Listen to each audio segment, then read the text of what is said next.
Bem-vindos a mais um Claramente. Hoje vamos falar sobre o sofrimento mental chamado transtorno bipolar. A doença bipolar se caracteriza por alterações do humor. Ocorre episódios de euforia, chamados também de mania, mas não mania no sentido popular. E essas fases maníacas ou eufóricas se alternam com períodos de depressão, geralmente grave, havendo intervalos de normalidade. Pode ocorrer apenas uma crise de depressão ou de euforia na vida da pessoa, assim como pode haver várias crises ao longo dos anos, em alguns momentos com depressão, em outros momentos com a mania ou euforia, ou ambos. Chama-se bipolar porque tem esses dois polos, um eufórico e o outro depressivo. Grande parte dos pacientes maníacos não se beneficiam de terapia psicológica até que a crise de euforia seja controlada com medicamentos psiquiátricos. O Dr. Glenn Gabbard, psiquiatra e professor de medicina nos Estados Unidos, gentilmente me autorizou a usar textos seus de seu livro sobre a visão dinâmica dos sofrimentos mentais e eu quero compartilhar alguma coisa disso com vocês. Ele explica que os doentes bipolares, ao manterem a negação de sua doença, eles frequentemente argumentam que seus sintomas maníacos ou hipomaníacos não fazem parte de uma doença, mas que são o reflexo do que eles realmente são. Pacientes com doença bipolar não conseguem ter insight, que é a percepção de si mesmo. No estudo de 28 pacientes maníacos tratados numa unidade de internação, as medidas do insight foram feitas na admissão do hospital, na internação e na alta. Os pesquisadores descobriram que mesmo quando os sintomas de euforia haviam melhorado ou desaparecido, o insight permanecia notavelmente ausente. Repetindo, insight significa você olhar para o seu comportamento e perceber os erros e os acertos. O bipolar não consegue isso quando está na fase eufórica da doença. É curioso constatar que muitos pacientes bipolares continuam a negar a importância de suas crises maníacas anteriores quando eles estão bem. O Dr. Gabbard explica que isso acontece porque eles podem dizer que o comportamento era simplesmente o resultado de não cuidarem bem de si próprios e, com frequência, insistem de forma inflexível que o que aconteceu antes não acontecerá mais. Dessa forma, o indivíduo bipolar eufórico desconecta em sua mente a percepção do seu eu durante as crises nos momentos em que está bem. Essa falta de percepção do seu eu, que em certos momentos fica alterado, não parece incomodar o paciente, enquanto que, ao mesmo tempo, pode deixar os membros da família e o médico que o atende num estresse. Algumas vezes, a gravação de como a pessoa se comporta durante as crises maníacas, fazendo isso, claro, com a permissão do paciente, e gravando quando ele está bem, pode ajudar a convencê-lo da ligação entre o self ou eu maníaco e o self normal. Perceber a doença é fundamental para a aceitação do tratamento, porque como a pessoa vai procurar tratamento se ela nega estar doente? Esse é um grande desafio ao se lidar com um indivíduo bipolar. Alguns estudos verificaram que a perda precoce do pai ou da mãe, particularmente da mãe, está fortemente associada ao desenvolvimento da doença bipolar em alguns indivíduos. O Dr. Glenn comenta que as crianças que perdem suas mães antes dos 5 anos de idade apresentam um risco 4 vezes maior de desenvolver o transtorno bipolar. Existe também uma forte ligação entre o trauma psíquico na infância e a crise de mania na vida adulta, e é possível que a necessidade de negar a depressão tenha raízes nos primeiros anos de vida. Em um estudo prospectivo de 2 anos de recaída em 61 pacientes ambulatoriais com doença bipolar, a recaída não podia ser explicada por mudança nos níveis de lítio ou aceitação da medicação. Mas se verificou que existia uma associação significativa entre fatos estressantes da vida e a recaída. Os pesquisadores concluíram que intervenções psicológicas em momentos de alto estresse são cruciais para a prevenção da recaída da doença. O carbonato de lítio e outros estabilizadores do humor com frequência passam a ter um significado especial para os pacientes bipolares. Para alguns, a medicação representa uma forma de impedir que eles sintam muito alegres em seus períodos maníacos. Por isso, muitos não querem a medicação porque pensam que vão perder a euforia. A medicação pode também fazer com que os pacientes se lembrem de membros da família que sofreram de doença bipolar e tiveram consequências ruins, como o suicídio. É importante que na fase em que o bipolar não esteja eufórico, ele seja ajudado pela psicoterapia a animá-lo a continuar tomando o medicamento e entender seus medos de aderir ao tratamento medicamentoso. Por meio da psicoterapia, ela descobriu seus medos secretos da medicação. É verdade que nem sempre o uso de medicamentos para a doença bipolar impede que a pessoa tenha uma recaída. E isso ocorre não só porque a pessoa interrompe o uso dos remédios, mas porque ela pode ter fatores estressantes em sua vida que precisam ser abordados do tratamento psicoterápico para melhorar o funcionamento do relacionamento da família, no trabalho e com amigos. A família do doente bipolar precisa ser orientada para saber como lidar com esse indivíduo. A psicoterapia, que é um tratamento psicológico baseado em conversas com um psicólogo treinado que usa técnicas específicas, ajuda para que a pessoa bipolar, fora da fase eufórica, aprenda a lidar com seus pensamentos ruins, com seus sentimentos difíceis e cultive esperança de melhora e aceite bem a necessidade de tomar a medicação. O primeiro passo no tratamento psicoterapêutico da depressão é criar uma aliança terapêutica que produza confiança do paciente no profissional. O profissional, então, vai escutar e ser empático ou sensível, para com o sofrimento do indivíduo, procurando entender o ponto de vista do paciente. O Dr. Gabbard diz que talvez o erro mais comum, tanto dos membros da família quanto dos profissionais de saúde mental que está no começo da profissão, seja tentar animar o paciente bipolar na fase em que ele está deprimido, educando ou enfocando o positivo. Comentários do tipo assim, você não tem motivo para estar deprimido, você tem tantas qualidades boas, ou então dizer assim, para que você vai se suicidar? Existem tantas coisas boas a serem vividas. Frases como esta têm provavelmente um efeito contrário. Dizer coisas assim para um deprimido produz nele a sensação de que ele está dizendo isso, que a pessoa está dizendo isso para ele porque não está compreendendo o sofrimento dele. Isso pode gerar na mente do deprimido a sensação de não ser compreendido e se sentem sozinhos em sua dor, e isso contribui para ideias suicidas. O melhor ao ajudar essas pessoas deprimidas é transmitir a elas a compreensão de que existe, de fato, uma razão para estarem deprimidos. Assim, você se empatiza com a dor dessas pessoas. A abordagem inicial deve ser de apoio, mas firme. Podemos ajudar um deprimido ao simplesmente escutar e tentar ampliar a compreensão que ele tem da doença. Então, iremos pensar, por exemplo, será que essa pessoa deprimida teve uma perda importante e significativa para ela? Qual foi essa perda? Será que se sente humilhado diante da perda? Qual o significado dessa perda para esse indivíduo?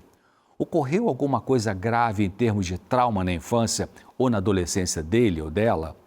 Será que essa pessoa deprimida se rejeita e se acha sem valor? Será que ela é uma pessoa muito autoexigente e sofre porque nunca consegue chegar lá naquele padrão alto demais que coloca para si?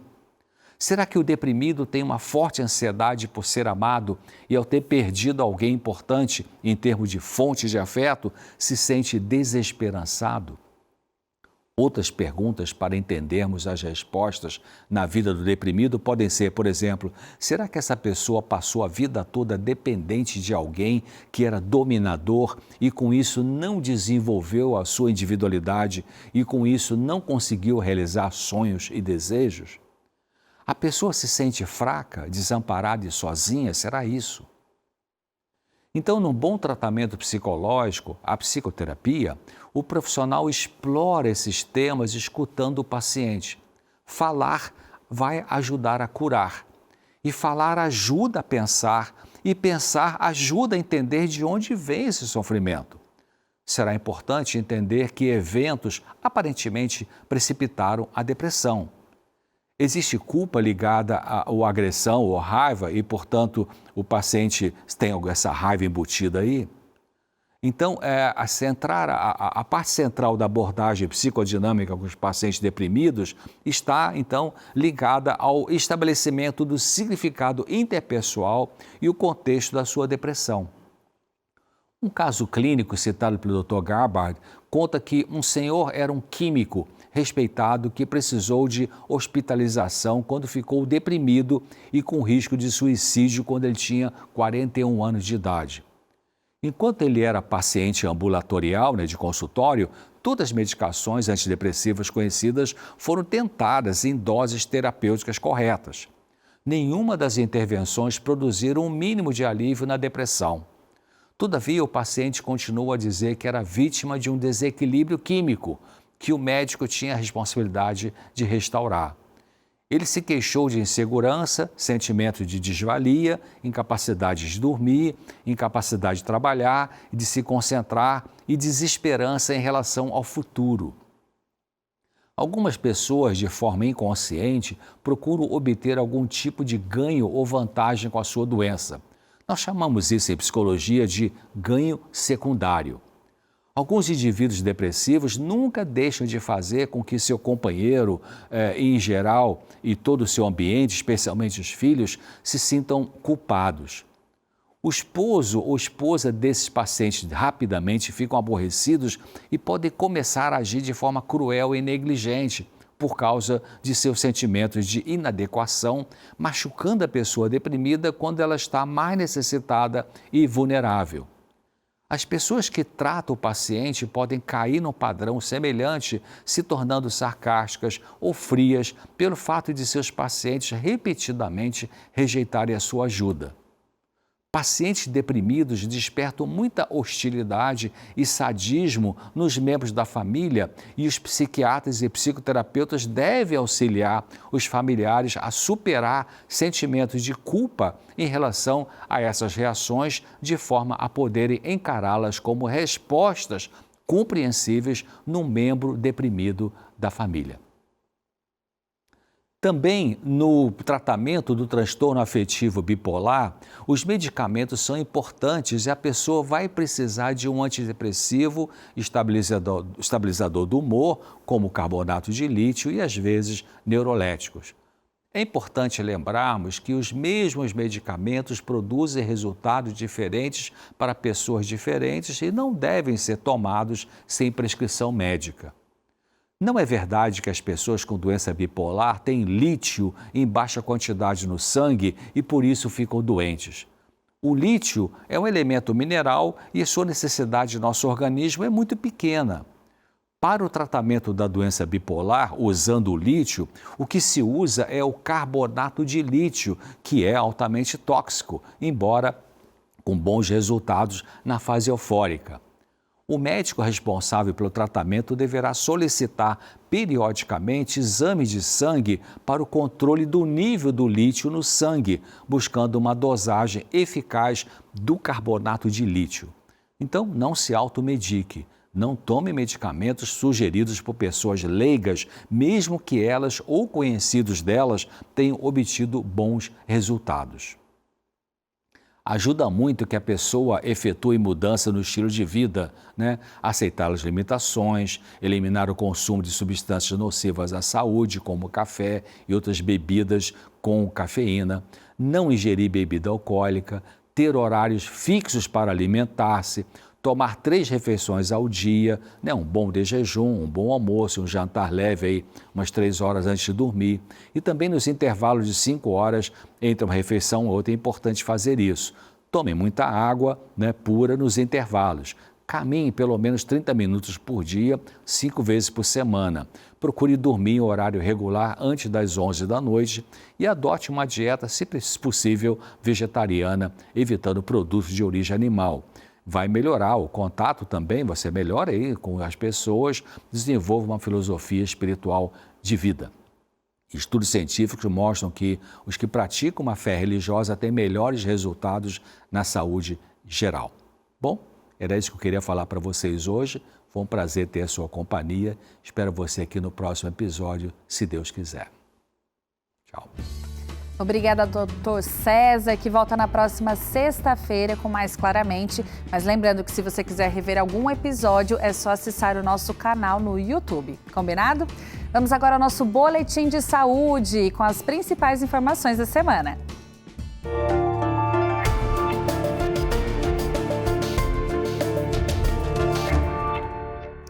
A mudança da estação ou mesmo do clima pode sim causar alterações no humor. A ausência de luz solar altera a produção hormonal do organismo e pode, inclusive, levar a transtornos mentais. A depressão sazonal pode ocorrer tanto em dias nublados no verão como nas estações menos ensolaradas. O transtorno é 4 vezes mais comum em mulheres e costuma acontecer com maior frequência após os 20 anos de idade, embora crianças e adolescentes também possam apresentar o quadro. A depressão pode causar melancolia, tristeza e baixa motivação, além de alteração na concentração e na capacidade de tomar decisões. Também é possível que dores sem explicação passem a incomodar um paciente com quadro de depressão sazonal. Outros sintomas incluem alterações no apetite, como um desejo momentâneo por alimentos doces, ganho de peso, fadiga, irritabilidade e isolamento. A prevenção é simples, tomar sol por alguns minutos já ajuda muito. Também é indicado recorrer a atividades físicas e procurar um médico especialista para verificar a necessidade de medicação. Pessoas com apneia do sono vivenciam repetidas pausas respiratórias ao longo da noite. Se não tratado, o distúrbio pode causar problemas de saúde, como aumento de risco cardiovascular, hipertensão, insuficiência cardíaca, diabetes e comprometimento da memória. Uma pesquisa feita na Universidade Federal de São Paulo, a Unifesp, revelou que a apneia pode ainda acelerar o envelhecimento das células. A boa notícia é que o problema pode ser amenizado com o uso do CPAP, que é um aparelho acoplado a uma máscara que lança ar no nariz durante o sono e regulariza a respiração. Os resultados mais recentes deixam claro o papel do sono como fator protetor para o envelhecimento. Os principais sintomas da apneia são ronco, a fadiga diurna e a diminuição da capacidade de concentração. Esses fatores comprometem a qualidade de vida e podem ser incapacitantes. O diagnóstico requer um exame conhecido como polissonografia e o tratamento, além do uso de CPAP, costuma envolver mudanças no estilo de vida. E só reforçando que começou ontem o 9º Congresso Internacional da Associação dos Médicos Adventistas, que neste ano traz o tema Uma Vida para Servir e Muitas para Salvar. O encontro é uma oportunidade única para entender, inspirar e motivar médicos a serem médicos missionários em suas casas, clínicas, hospitais, comunidade e na igreja local. O Congresso Internacional da AMA ainda promove o encontro de colegas de diferentes países para compartilhar as suas experiências. O evento acontece no campus da Universidade do UNASP, Engenheiro Coelho, em São Paulo. Você ainda pode acompanhar a programação que está sendo transmitida ao vivo. Acesse youtube.com/igrejaunasp. E para saber da programação e os horários, acesse o site medicosadventistas.org ou siga no Instagram @médicosadventistas. Esse foi o boletim dessa semana, lembrando que a gente sempre traz mais informações para você toda sexta-feira aqui no Vida e Saúde. E aí, tá preparado para a receita de hoje? Vamos aqui para o nosso escondidinho de lentilhas. Dá só uma olhadinha nessa receita. E sabe quem vai ensinar pra gente? A chefe Arlete Júlia, isso mesmo. Daqui a pouco ela tá aqui na cozinha e a gente vai aprender junto a fazer essa receita. Não sai daí não.